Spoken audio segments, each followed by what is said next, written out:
Hello বন্ধুরা, আপনারা দেখছেন ইউনাইটেড আরব আমিরাতের একটি খুব সৌন্দর্য শহর আবুধাবি। এই শহরটা যে এত সুন্দরভাবে বানিয়েছে দেখলেই মনটা মুগ্ধ হয়ে যায়।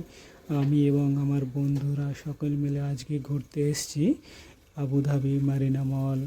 এবং আপনারা এখন যে দৃশ্যটা দেখছেন ওই দিকটা হচ্ছে কর্নিশ। ঠিক আছে, আমরা ঘুরতে এসেছি আবুধাবি মারিনা মলে। এদিকে সৌন্দর্য, এত সৌন্দর্য প্লেস, এত সুন্দর দেখলে এত ভালো লাগবে, মনটা মুগ্ধ হয়ে যাবে। তাই আজকে ঘুরতে এসেছি এই দিকটাতে। খুবই সুন্দর একটি শহর, দেখলে মনটা মুগ্ধ হয়ে যাবে। আপনাদেরকে আমরা প্রত্যেক সপ্তাহে একটা করে ছোট্ট একটি ভিডিও নিয়ে আসবো আপনাদের সামনে। আপনারা দেখবেন, পছন্দ করবেন, লাইক করবেন এবং শেয়ার করবেন, আর চ্যানেলটিকে সাবস্ক্রাইব করে রাখবেন। এটি খুব সুন্দর একটি প্লেস এবং প্রতিনিয়ত আমরা সুন্দর সুন্দর একটি প্লেস আপনাদেরকে দেখানোর চেষ্টা করব।